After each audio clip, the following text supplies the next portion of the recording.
हमारे चैनल को सब्सक्राइब करें और बेल आइकन दबाएं।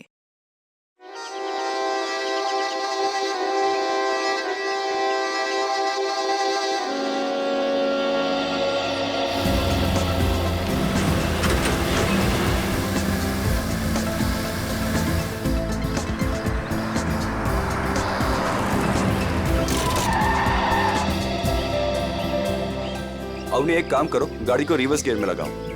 हाँ, लेकिन मुझे डर लग रहा है। पता नहीं गाड़ी कहीं इधर उधर चली गई तो। कुछ नहीं होगा, जैसा मैं बोलता हूँ वैसा करती जाओ। ओके, एक काम करो, गाड़ी को रिवर्स गियर में लगाओ और धीरे धीरे क्लच दबाओ और धीरे धीरे एक्सीलेटर छोड़ो, बस। अवनी बेटा, हम सिखा देते हैं तुम्हें गाड़ी चलाना। रमेश को तो वैसे भी ठीक से नहीं आता है। अरे काका, आप साइकिल चलाना तो ठीक से जानते नहीं है, गाड़ी क्या चलाएंगे? हाँ काका, आप ही सिखा दीजिए तो अच्छा है। ये तो सारा दिन फोन पे लगे रहते, मेरी तरफ ध्यान भी नहीं देते। अच्छा, एक काम करो, गाड़ी को रिवर्स गियर में लो। हाँ, हेलो,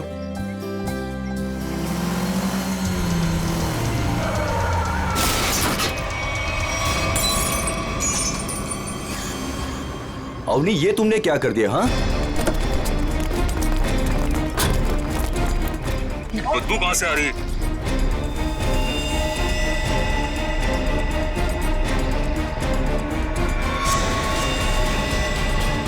इसके अंदर लाश कहाँ से आ गई? इसमें से बदबू भी कितनी आ रही है? हे भगवान, इन्होंने तो लाश देख ली।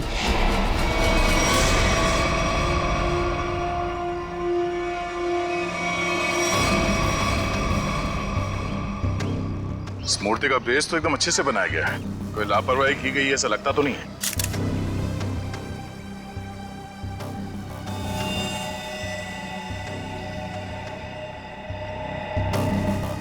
मगर इस मूर्ति में इसको रखा क्यों होगा? और वो भी ऐसे चहल पहल वाली कॉलोनी के बीच में रखी गई मूर्ति, वो भी ऐसे कॉलोनी के बीचों बीच जहाँ पे इतनी चहल पहल है।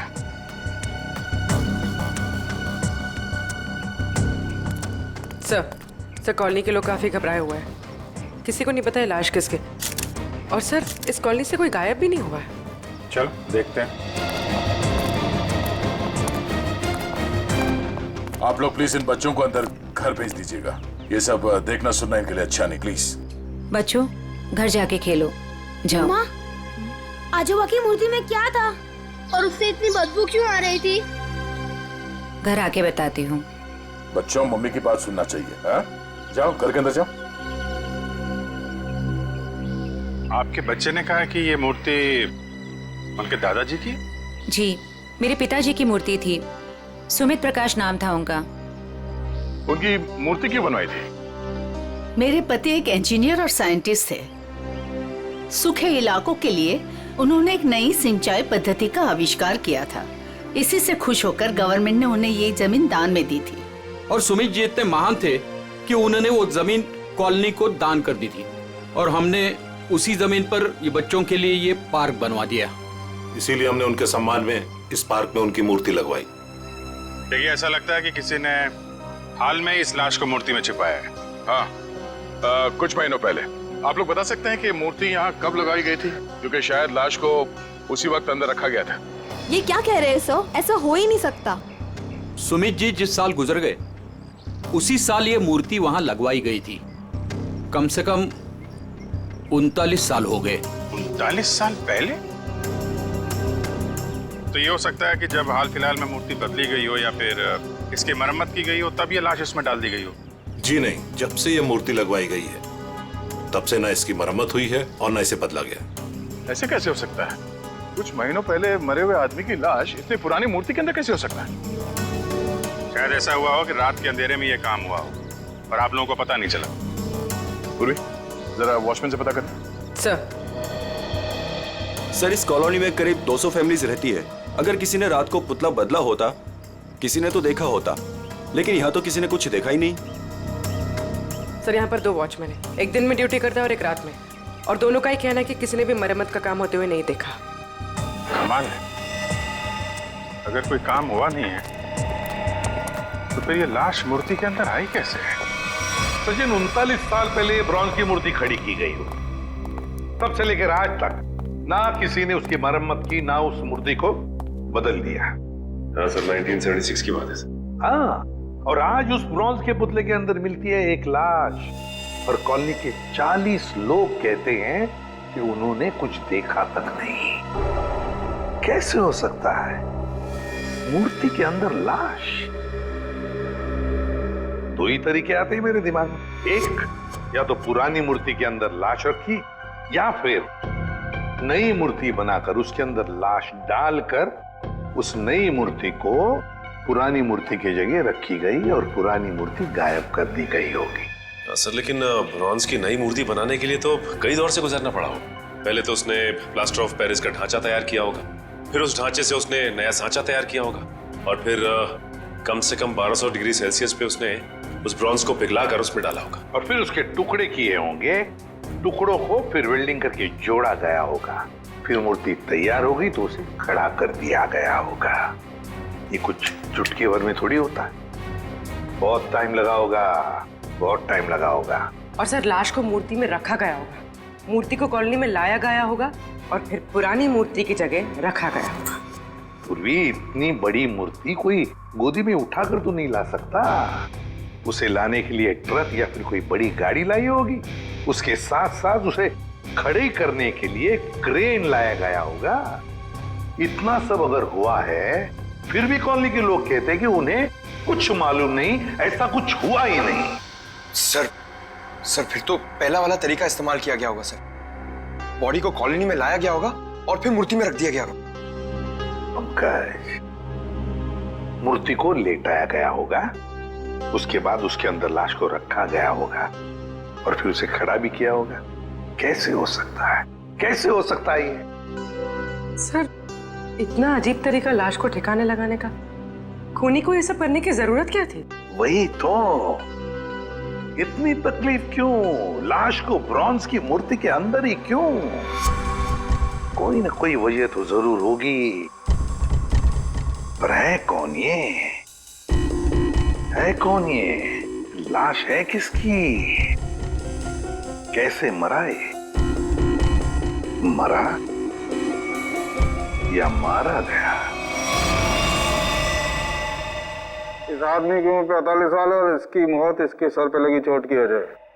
अरे sir sir sir sir, Hindi में बोलेंगे तो मुझे भी समझ में आएगा। क्या बोल रहे हैं? इस आदमी की उम्र 45 साल है और इसकी मौत इसके सर पर लगी चोट की वजह से हुई है। ये हुई ना? Thank you. और कुछ और बता सकते हैं? कोई जादू है, चुटकी बजाऊंगा हो जाएगा? अरे कोई जादू है जो चुटकी बजाऊंगा सब कुछ हो जाएगा?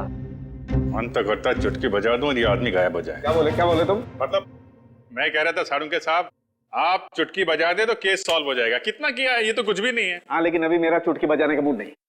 ठीक है, तो मैं उधर बजा लेता हूँ चुटकी। किधर चले जाते हो? हाँ देखिए आप, तारिका जी।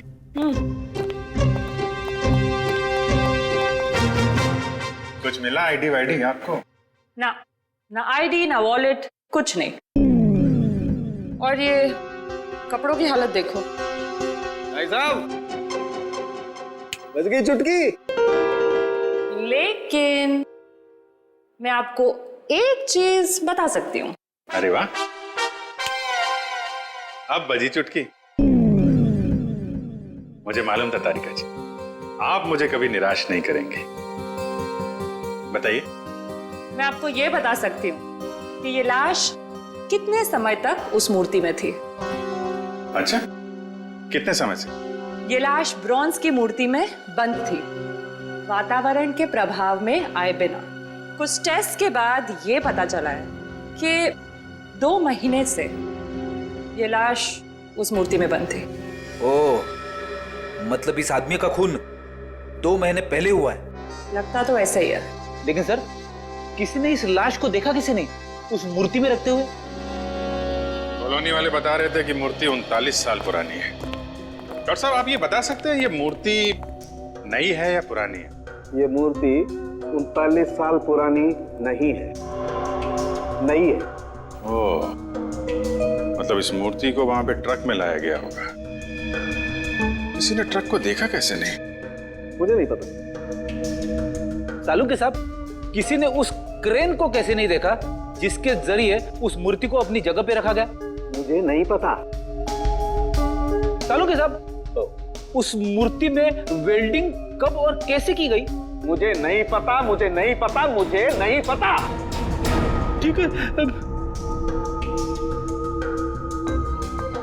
सर, मुझे लगता है लाश की गंध की वजह से सालूम के साहब का दिमाग खराब हो गया है। क्या बोल रहा है? क्या बोल रहा है? क्या बोल रहा है? क्या बोल रहा है?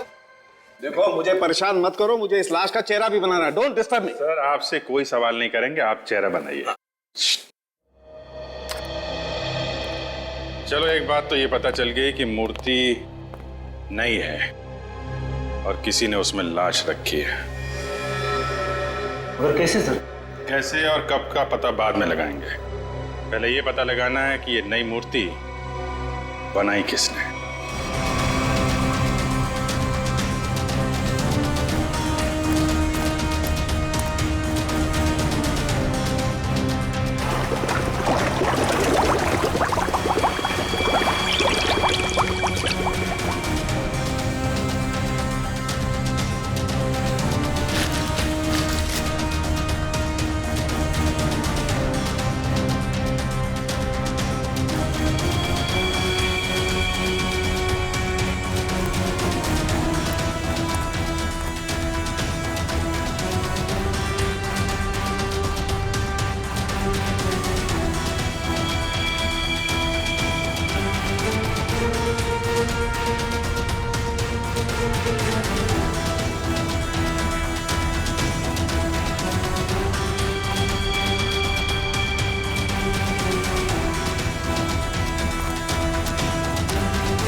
दुकान में तो कोई नहीं दिख रहा। वाह, एक खूबसूरत लड़की मेरे दुकान पे। सीआईडी से हूँ मैं। तो क्या हुआ? लगता है तुम्हारा दिमाग ठिकाने पे नहीं है मिस्टर कुमार। क्या? कुमार? मैं किसी कुमार सुमार को नहीं जानता और न मैं कुमार सुमार हूँ। तुम निशित कुमार नहीं हो जिसकी ये दुकान है? ओ, इस दुकान के पहले वाले मालिक निशित कुमार, उनकी बात कर रहे हैं ना? पहले वाला मालिक? हाँ, निशित कुमार का 2 महीने पहले खून हो गया।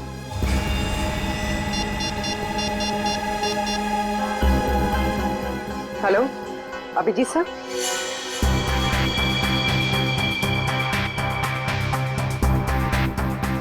तारिका, बन गया ना चेहरा?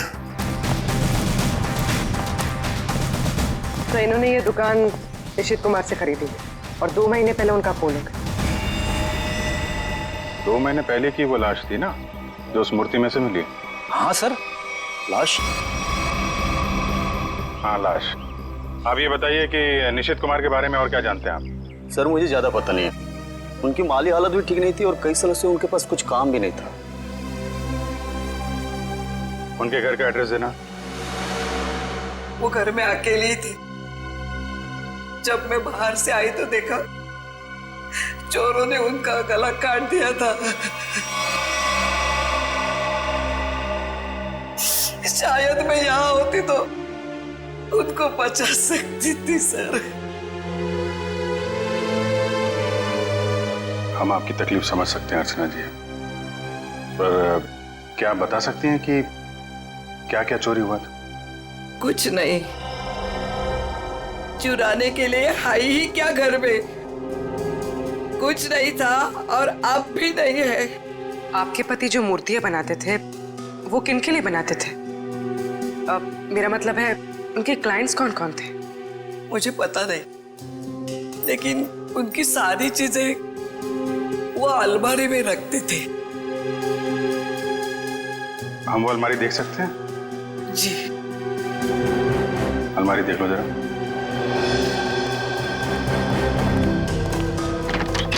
अर्चना जी, ऐसा भी हो सकता है कि ये चोरी का मामला ना हो। मैं समझी नहीं सर कुछ। निशित जी का कोई दुश्मन भी था जो उनकी जान लेना चाहता हो? सर मामूली सा शिल्पकार, उनका दुश्मन कौन हो सकता है?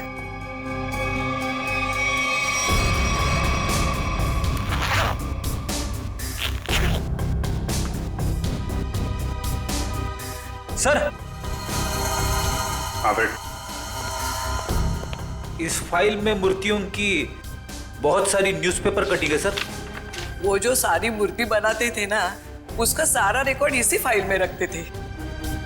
और सर ये देखिए, तो ये मामला है। सुमित जी की मूर्ति भी इन्होंने बनाई थी 1976 में। अर्चना जी, मूर्ति बनाने वाले अक्सर अपनी बनाई हुई मूर्तियों का एक ढांचा अपने पास रखते हैं कि अगर मूर्ति टूट फूट जाए तो दोबारा बना सके। निशित जी भी ऐसा करते थे क्या? हाँ हाँ, उसके वो सारे ढांचे पिछले बाजू रखते थे। हम वो जगह देखना चाहेंगे।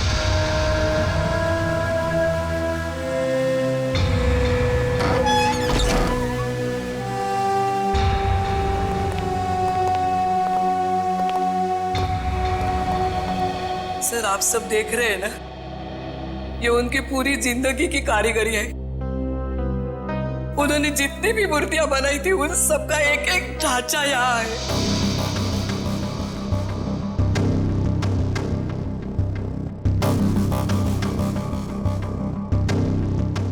वो वाला नहीं दिख रहा है? कौन सा वाला? वो सुमित जी की जो मूर्ति का ढांचा है, वो उस तरफ होना चाहिए।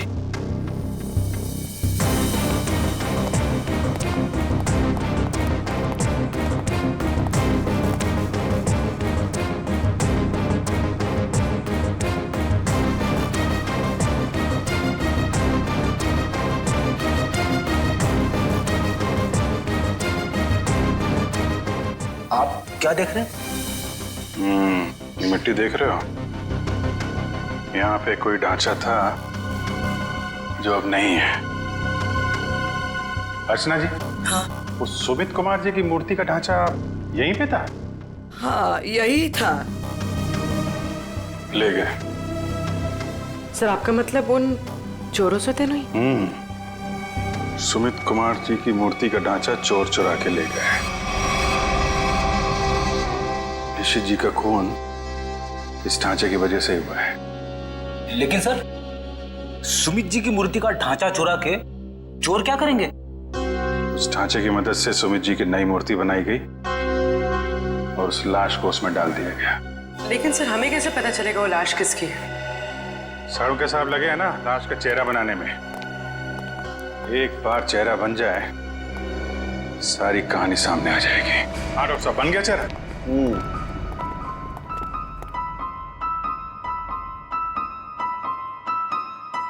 ये देखो बॉस, ये है वो मरा हुआ आदमी। क्या? ये कैसे हो सकता है? डॉक्टर साहब, ये क्या मजाक है? भाई साहब, मैं मजाक नहीं कर रहा हूँ, यही है उस आदमी का चेहरा, ऐसा ही दिखता है वो। मैं जानता था, मुझे बिल्कुल पता था ये कुछ ऐसा करेंगे जिससे सारा केस उलट जाए। क्या बात कर रहे हो यार तुम? मैं ऐसा क्यों करूंगा? क्या हो गया तुम्हें? अभिजीत, ये क्या कह रहे हो तुम? ये उसी आदमी का चेहरा है। सर, मजाक क्यों करेंगे? क्योंकि डॉक्टर साहब ने जो चेहरा बनाया है वो मूर्ति का चेहरा है। सुमित जी का चेहरा है जो 39 साल पहले मर चुके हैं।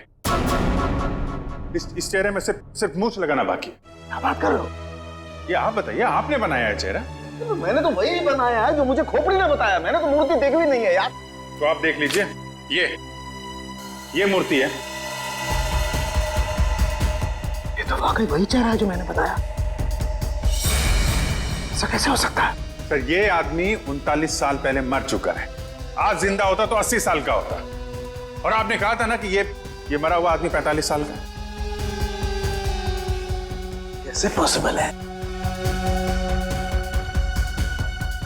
आई एम सॉरी बॉस, मुझे छुट्टी चाहिए। वो आप देखो सर, पहले हम ये पता लगाने की कोशिश कर रहे थे कि लाश को मूर्ति में रखा कैसे गया। अब हमें ये पता लगाना है कि सुमित जी की लाश सुमित जी की मूर्ति में आई कैसे और क्यों। सर, कुछ पता चला उस लाश के बारे में? देखिए, उसी के बारे में हम लोग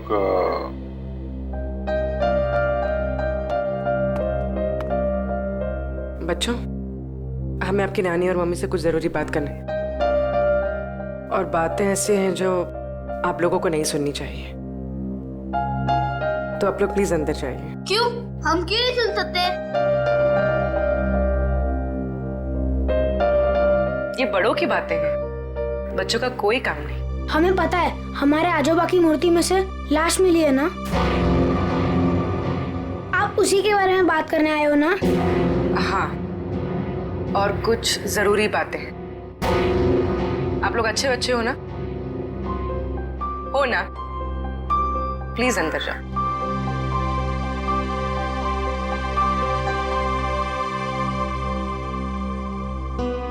सर बताइए ना, क्या पता चला आप लोगों को? एक्चुअली इस केस की जांच को लेके हम थोड़ी उलझन में हैं और हमें लगता है कि आप सुलझा सकती हैं इस उलझन को। कैसी उलझन? और मैं कैसे सुलझा सकती हूँ? दरअसल ये सब हमारे परिवार वाले जैसे ही हैं। जब से शादी करके आई हूँ इसी कॉलोनी में रह रही हूँ। ये लोग सब कुछ जानते हैं। आपको जो कुछ भी कहना है इनके सामने कह सकते हैं। ठीक है। आपके पति सुमित जी को गुजरे हुए करीब 39 साल हो गए, है ना? लेकिन सुमित जी की मूर्ति में से हमें जो लाश मिली है वो सुमित जी की है।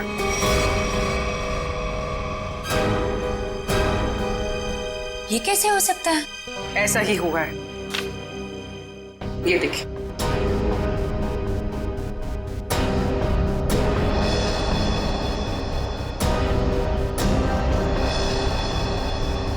इतने यकीन के साथ आप ये कैसे कह सकते हैं? हाँ, ये हो ही नहीं सकता। जरूर कुछ भूल हुई है आप लोगों से। कोई भूल नहीं। ये एक साइंटिफिक मेथड है जिसमें लाश की खोपड़ी का चेहरा बनाया गया है और यही चेहरा बना है सुमित जी का। लेकिन मेरे पिताजी की लाश कैसे आ सकती है? ये मुमकिन नहीं है। वही तो, लाश की उम्र करीब 45 साल की है। आपके पिताजी जिंदा होते तो 80 साल के ऊपर के होते हैं। अब बात यह है कि 80 साल का आदमी 45 साल का कैसे हो गया? ये मैं कैसे जान सकती हूँ? अब आपको नहीं पता तो हमें कैसे पता होगा? चेहरा तो बिल्कुल आपके पति का ही है। सर, उनकी मौत के बाद उनका अंतिम संस्कार मैंने ही किया था। अगर किसी ने लाश बदल दी हो या कहीं किसी तरह वो जिंदा भी होते तो वे 80 साल का इंसान 45 साल का हो ही नहीं सकता। वही तो, यही बात हमें परेशान कर रही है। अच्छा, आपके परिवार में कोई ऐसा आदमी था जो बिल्कुल सुमित जी से मिलता जुलता हो? नहीं, जब से मैं उन्हें जानती हूँ या जब से मेरी शादी हुई है मैंने तो ऐसा किसी को नहीं देखा जो उनकी तरह दिख रहा हो। चूंकि उस मरे हुए आदमी का चेहरा हूबहू आपके पति से मिलता जुलता है और उन दोनों में कोई संबंध है या नहीं, ये जानने के लिए मालती जी हमें आपकी थोड़ी मदद चाहिए। कैसी मदद? अगर आपको बुरा ना लगे तो हमें आपका डीएनए उस मरे हुए आदमी से मिला के देखना होगा। यही एक तरीका है सच्चाई को जानने का।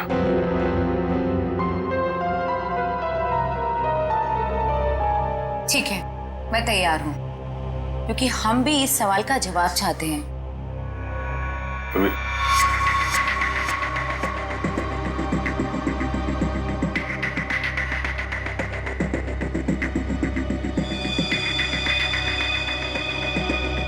Thank you. हम फिर मिलेंगे, पर तब जब आपके साथ मिलेंगे। तारिका जी, डीएनए रिपोर्ट आ गई? पार्शियल मैच है। क्या? पार्शियल मैच है? देखा, इसका मतलब सालू के गलत नहीं था बॉस। ये आदमी सुमित के परिवार का ही। बाप का डीएनए बेटी में भी है और इस मरे हुए आदमी में भी। निश्चित रूप से ये आदमी सुमित के परिवार का ही कोई है। अगर ये सुमित का रिश्तेदार है तो किसी ने इसे पहचाना कैसे नहीं? कोई तो होगा जो इसे पहचानता। ये बड़ी चौंकाने वाली बात है। आपने जो इसका चेहरा बनाया था उसकी फोटो हमने अखबार में भी भेजी, लेकिन ऐसा कोई भी आदमी सामने नहीं आया जो इसे पहचानता हो। अगर ये इसी शहर में था तो किसी ने तो इसे देखा होगा। कोई तो होगा इसके पहचान वाला। तारिका जी, आप तो जीनियस हैं। ऐसे क्या कह दिया मैंने? केस सॉल्व कर दिया। हो सकता है ये आदमी इस देश का हो ही ना। हो सकता है कि मरने से कुछ समय पहले इस देश में आया। ओह, इसीलिए किसी ने इसे पहचाना नहीं। हाँ, पिछले 2-3 महीने की इमिग्रेशन रिपोर्ट्स चेक करनी होंगी हमें। पंकज, आज के अखबार में मैंने अपना राशिफल देखा। जानते हो क्या लिखा था उसमें? क्या था सर? बहुत जल्द नौकरी में बदलाव होगा। इसका मतलब जानते हो? हाँ सर, ये तो बहुत दुख की बात है। आपका डिमोशन होने वाला है। आपकी पोस्ट तो मेरे से भी नीचे होने वाली है। क्या बोलता है? अरे इसका मतलब है मेरा बहुत जल्द प्रमोशन होने वाला है। हाँ, पिछले 1 हफ्ते से मुझे ऐसा ही लग रहा है। लेकिन मुझे ऐसा नहीं लग रहा है। क्यों? सर अभिजीत सर ने बिल्कुल सही पता लगाया सर। इमिग्रेशन रिकॉर्ड से उस मरे हुए आदमी का चेहरा मैच कर रहा है सर। गुड, मिला है सर।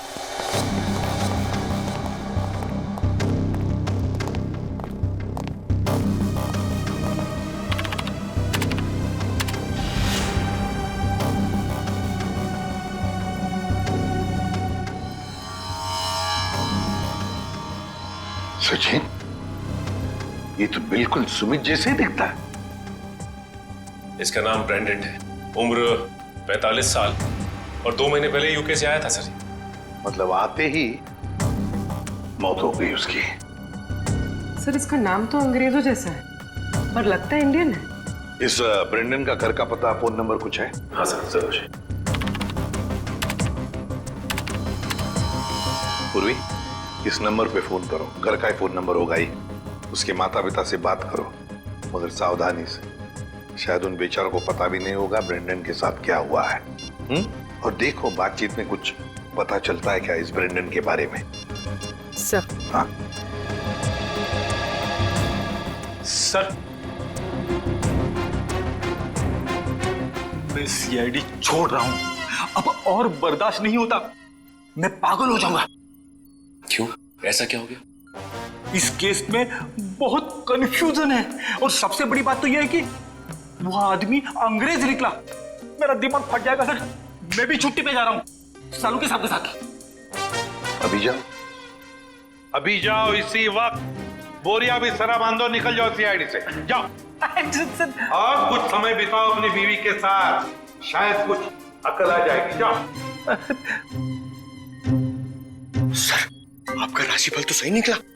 नौकरी में बदलाव मतलब आपका रेजिग्नेशन, इस्तीफा।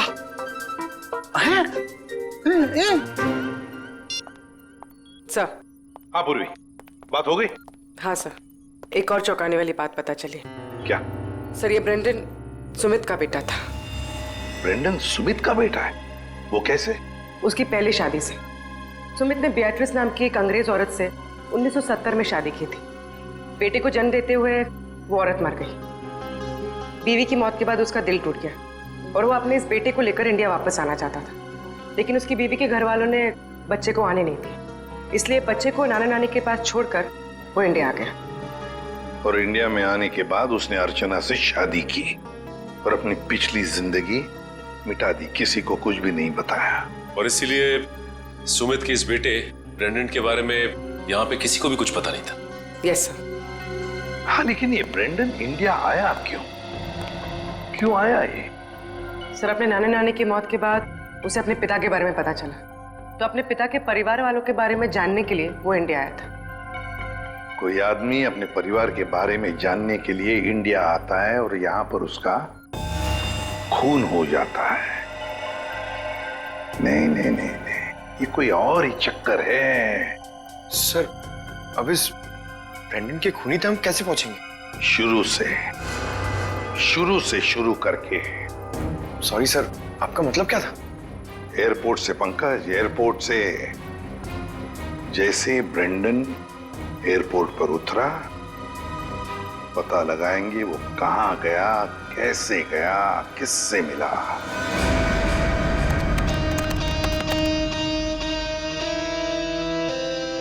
सर, ये फुटेज एयरपोर्ट के अराइवल गेट की है सर, जब ब्रेंडन इमिग्रेशन से बाहर निकल चुका था। सर ये रहा ब्रेंड, ये कैप वाला आदमी ब्रेंडन से मिलने आया। कैप की वजह से उसका चेहरा ठीक से दिख नहीं रहा। जरा जूम करो उस पर।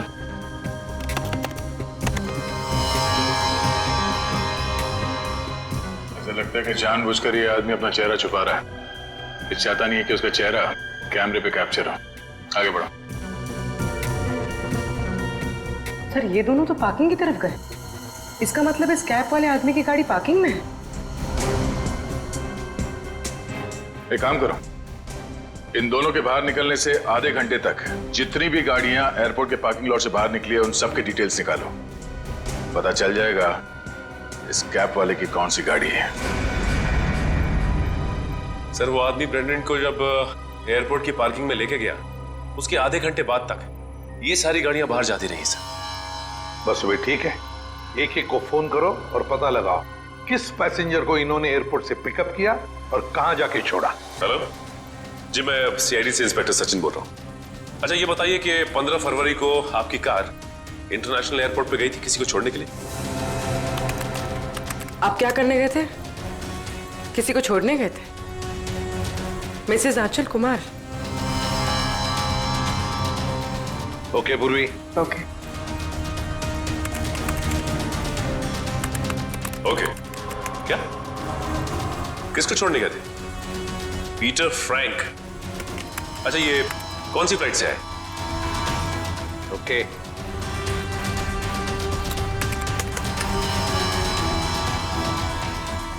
मिस्टर डिसिल्वा,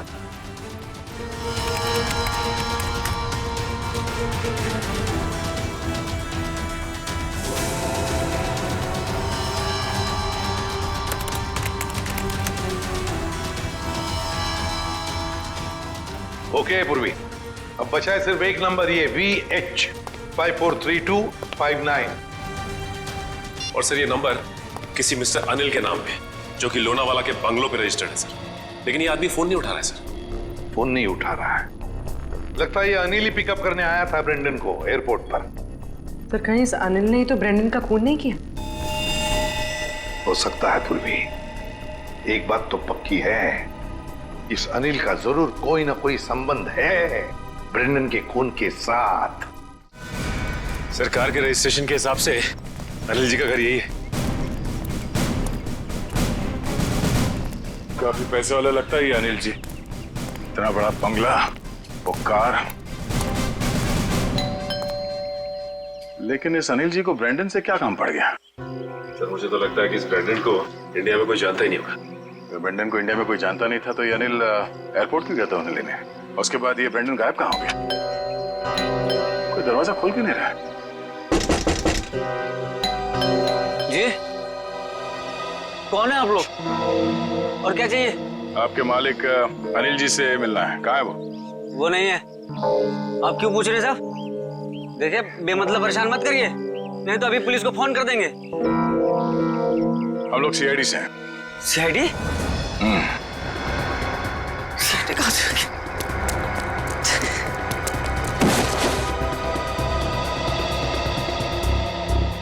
अब ये हमारे किसी काम का नहीं है। लगता है अनिल जी उसी तरफ है जिस तरफ ये भाग रहा है। चलो देखते हैं। हट, हट।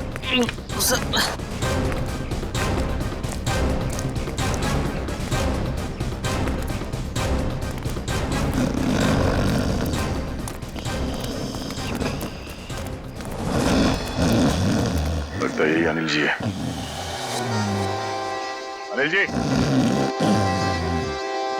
मालिक और नौकर एक साथ शराब पी रहे थे यहाँ पे। अनिल जी, अनिल जी, जी। हम ये जानने आए कि कुछ महीने पहले आप ब्रेंडन को एयरपोर्ट से लेकर कहाँ गए थे? एयरपोर्ट? ब्रेंडन? मैं कुछ नहीं समझ पा रहा यार, क्या बोल रहे हो तुम? हम ये कह रहे हैं कि ब्रेंडन को लेके आप एयरपोर्ट से आए थे और ये हमने सीसीटीवी फुटेज में देखा है।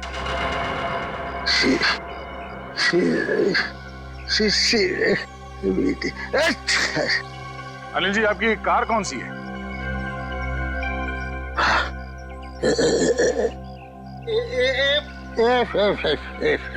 सच्चाई तो ये है कि ना तो ये बंगला आपका है और ना ही वो कार।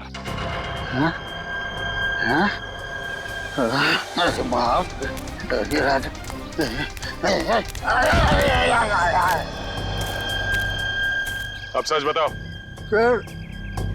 सर मैं कुछ नहीं जानता सर मैं तो एक मामूली सा वॉचमैन हूँ सर। वॉचमैन, ये मेरा मालिक है ना, मालिक, उसने अपना बंगला और कार मेरे नाम पर कर दिया सर। ये मेरा कुछ भी नहीं है सर। तो फिर किसका है? सर मैं कैसे बोलूं सर, मेरी जान चली जाएगी सर। देखो तुम चिंता मत करो, कुछ नहीं होगा तुम्हें।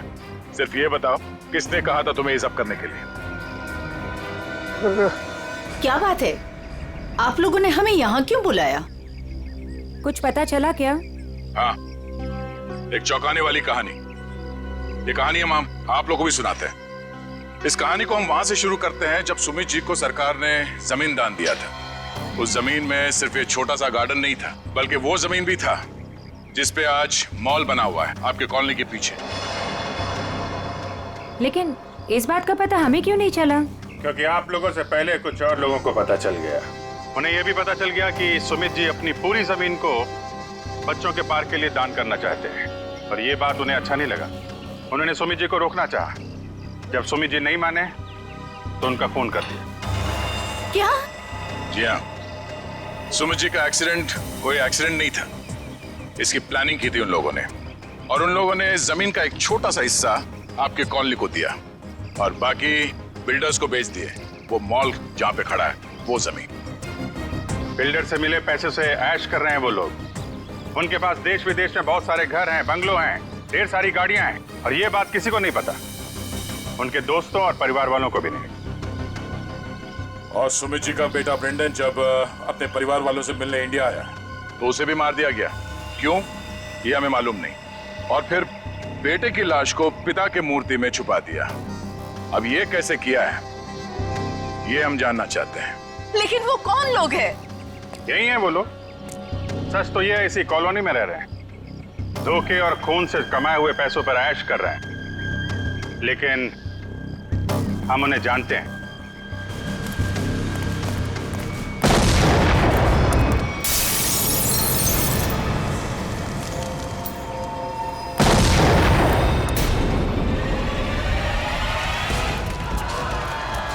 अजय, आपको पीछे आइए जल्दी।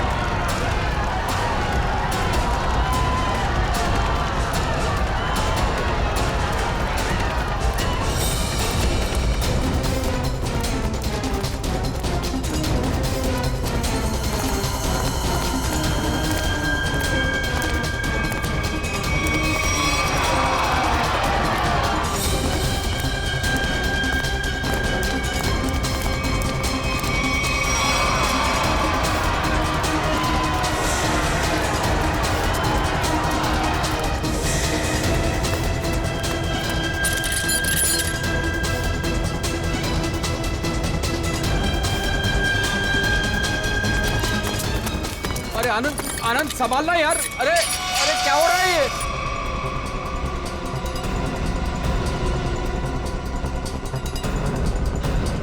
कहाँ भाग रहे हो? अरे सर उतारिए हम लोगों को। सर मर जाएंगे हम।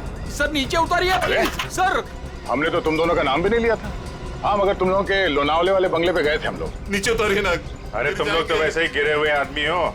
सुमित जी और ब्रेंडन का खून किया तुम लोगों ने। नहीं सर, वैसे हमें पता चल गया, तुम लोगों को मालूम पड़ गया था कि तुम्हारे करतूत के बारे में हमें पता चल गया। सर नीचे उतारिए प्लीज। इसलिए कॉलोनी वालों की जान को नुकसान पहुंचा है। हाँ? और अब उसका भगदड़ का सहारा लेके भाग रहे तुम लोग।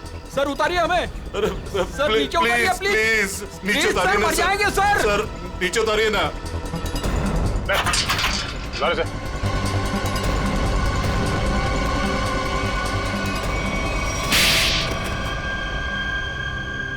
लेकिन वो तो आपके दोस्त थे, फिर आपने उनको क्यों मार दिया? क्योंकि इनके लिए पैसा दोस्ती से ज्यादा मायने रखता है। लेकिन ब्रेंडन को क्यों मारा? सर एक्चुअली हम उसे मारना नहीं चाहते थे। हम उसे एयरपोर्ट से सीधा हमारे खाली पड़े हुए फ्लैट पे लेके गए। हमने सोचा था हम उसके बाप के मरने की झूठी कहानियां सुनाकर उसको यूके वापस भेज देंगे।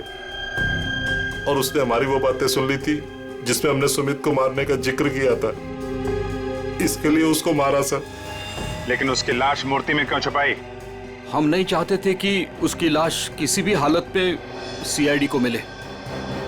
अगर हम उसे जलाते, दफनाते या किसी तालाब झील में उसकी लाश छोड़ देते तो एक न एक दिन तो लाश मिल ही जाती ना। फिर तो हम पकड़े जाते। इसलिए हमने उसकी लाश सुमित की मूर्ति के अंदर डाल दी थी ताकि कोई ढूंढ ना सके। इसीलिए तुम लोगों ने निशित को मार दिया और उसके गोडाउन से सुमित जी के पुतले का ढांचा को चुरा लिया और नई मूर्ति बनाई। हाँ? लेकिन तुम लोगों ने मूर्ति जब बदली तो कॉलोनी वालों को कैसे नहीं पता चला? वो सर, हमने एक दिन पूरे कॉलोनी वालों को रात के खाने की दावत दी थी और हमने उनके खाने में नींद की गोलियां डाल दी थी। अच्छा, जब सारी कॉलोनी सो गई तो पुरानी मूर्ति की जगह नई मूर्ति रख दी। अगर अवनी अपने कार से उस मूर्ति को ठोकर नहीं मारती तो इनके काले कारनामों से पर्दा नहीं हटता। लेकिन सच्चाई में एक ताकत होती है जो कभी छुपती नहीं। और जुर्म में भी वही कमजोरी होती है, वो भी कभी छुपती नहीं। इन्हें हमारे हवाले कर दीजिए, इन्हें सजा अब हम देंगे।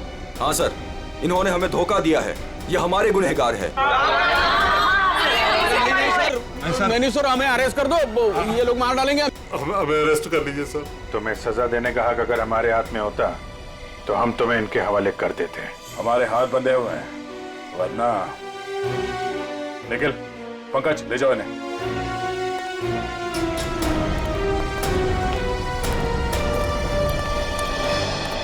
बेटा, आप लोगों का बहुत बहुत शुक्रिया कि आप लोगों ने ये गुत्थी सुलझाई और छिपे हुए गुनहगारों को पकड़ लिया। ये तो हमारा फर्ज था, लेकिन हम पूरी कोशिश करेंगे कि मॉल की जमीन भी कॉलोनी को वापस मिल जाए। आपके पति का जो सपना था वो पूरा होके ही रहेगा। खुश रहो बेटा, खुश रहो। For more updates, subscribe to our channel, click the show links and enjoy watching the videos.